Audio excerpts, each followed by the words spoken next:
Assalamualaikum warahmatullahi wabarakatuh. Perkenalkan, nama saya Nurasana dari kelas 5B PTI, jurusan Pendidikan Teknologi Informasi Universitas Bina Bangsa. Di sini saya akan memaparkan materi tentang pembelajaran model Drills and Practice. Sebelum itu, yang terhormat kepada Miss Dewi dan teman-temanku yang saya banggakan. Oke, langsung aja. Model Drill and Practice secara bahasa diartikan sebagai berlatih, mencangkup di dalamnya aktivitas menghafal, mengeja kata, dan sebagainya. Praktis atau praktek dapat dikategorikan di dalamnya seperti menulis, melaksanakan berbagai gerak dalam olahraga, dan lain sebagainya. Atau secara singkatnya, drill and practice dapat juga disebut berlatih dan praktek. Di sini juga ada beberapa pendapat. Pertama yaitu Olsenia. Jadi menurut dia, drill and practice itu adalah suatu teknik yang dapat diartikan sebagai suatu cara mengajar siswa melakukan kegiatan latihan. Siswa memiliki ketangkasan dan keterampilan lebih tinggi dari apa yang dipelajari. Yang kedua yaitu Zuhairini, suatu metode dalam pendidikan dan pengajaran dengan jalan melatih siswa terhadap bahan pelajaran yang sudah diberikan. Yang ketiga itu Salahuddin. Jadi menurut dia adalah suatu kegiatan dalam melakukan hal yang sama secara berulang-ulang dan sungguh-sungguh dengan tujuan untuk menyempurnakan suatu keterampilan supaya menjadi permanen. Lalu di sini juga tujuan dan manfaat model pembelajaran drill and practice. Pertama yaitu melakukan keterampilan motoris atau gerak. Contohnya itu seperti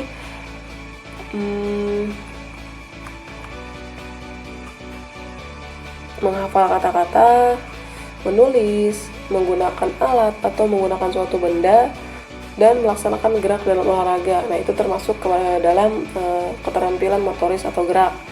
Yang kedua itu mengembangkan kecakapan intelek, seperti mengalihkan, membagi, menjumlahkan, mengurangi dalam matematika.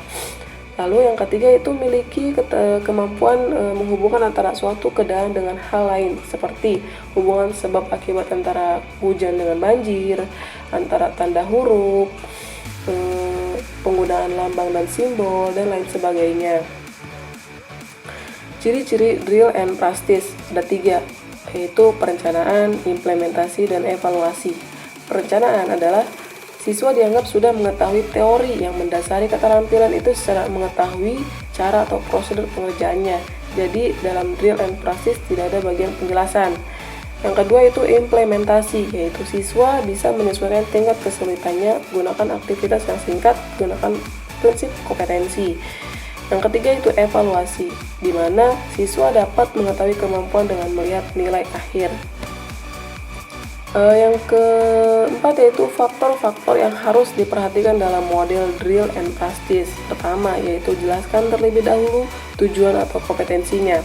Yang kedua, tentukan dan jelaskan kebiasaan, ucapan, cekatan, gerak tertentu, dan lain sebagainya yang akan dilatihkan. Yang ketiga itu pusatkan perhatian siswa terhadap bahan yang akan atau sedang dilatihkan. Yang keempat yaitu gunakan selingan latihan supaya tidak membosankan dan melelahkan. Lalu guru hendaknya memperhatikan kesalahan-kesalahan yang dilakukan siswa serta mendiagnosis kesulitan-kesulitan yang dialami oleh siswa. Yang terakhir yaitu latihan tidak boleh terlalu lama atau tidak boleh terlalu cepat. Lamanya latihan dan banyaknya bahan yang dilatihkan disesuaikan dengan keadaan, kemampuan, serta kesanggupan siswa. Lalu di sini juga ada langkah-langkah penyajian model pembelajaran drill and practice. Pertama yaitu masuk ke dalam tahap persiapan. Nah, dalam tahap ini tuh ada beberapa yang dilakukan, antara lain seperti rumuskan tujuan yang harus dicapai oleh siswa. Yang kedua, tentukan dan jelaskan keterampilan secara spesifik dan berurutan. Yang ketiga itu tentukan rangkaian gerak atau langkah yang harus dikerjakan untuk menghindari kesalahan. Yang keempat yaitu lakukan kegiatan pra-drill sebelum menerapkan model ini secara penuh. Lalu masuk ke dalam tahap pelaksanaan. Pertama itu langkah pembukaan. Dalam langkah pembukaan, beberapa hal yang perlu dilaksanakan oleh guru, diantaranya mengemukakan tujuan yang harus dicapai, bentuk-bentuk latihan yang akan dilakukan. Yang kedua, melaksanakan pelaksanaan, yaitu dengan memulai latihan dengan hal-hal yang sederhana dahulu. menciptakan suasana yang menyenangkan atau menyejukkan, dan juga meyakinkan bahwa semua siswa tertarik untuk ikut, dan juga berikan kesempatan kepada siswa untuk terus berlatih. Lalu langkah mengakhiri. Apabila latihan sudah selesai, maka guru harus terus memberikan motivasi untuk siswa, terus melakukan latihan secara berkesinambungan sehingga latihan yang diberikan dapat semakin melekat, terampil, dan terbiasa. Yang ketiga itu penutup. Melaksanakan perbaikan terhadap kesalahan-kesalahan yang dilaksanakan oleh siswa, lalu memberikan latihan penenangan. Lalu di sini juga ada kelebihan dan kekurangan model drill and practice. Pertama yaitu bahan yang diberikan secara teratur. Terus adanya pengawasan. Yang ketiga pengetahuan atau keterampilan. Keempat yaitu metode. Ini memungkinkan kesempatan untuk lebih memperdalam kemampuan secara spesifik. Yang kelima, dapat menambah kesiapan siswa dan meningkatkan kemampuan respon yang cepat. Yang keenam itu berbagai macam strategi dapat menambah dan meningkatkan kemampuan. Kekurangannya, pertama yaitu dapat membentuk kebiasaan yang kaku.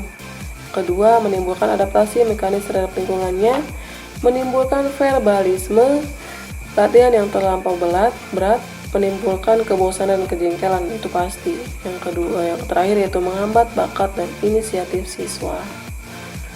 Jadi, kesimpulannya yaitu metode pengajaran suatu cara menyampaikan bahan pelajaran untuk mencapai tujuan yang ditetapkan. Maka fungsi metode mengajar tidak dapat diabaikan karena metode belajar dapat turut menentukan hasil tidaknya suatu proses belajar mengajar dan merupakan bagian yang integral dalam suatu sistem pengajaran. Oke, karena sudah di akhir slide, terima kasih sudah mau mendengarkan. Dan terima kasih kepada teman-teman. Wassalamualaikum warahmatullahi wabarakatuh.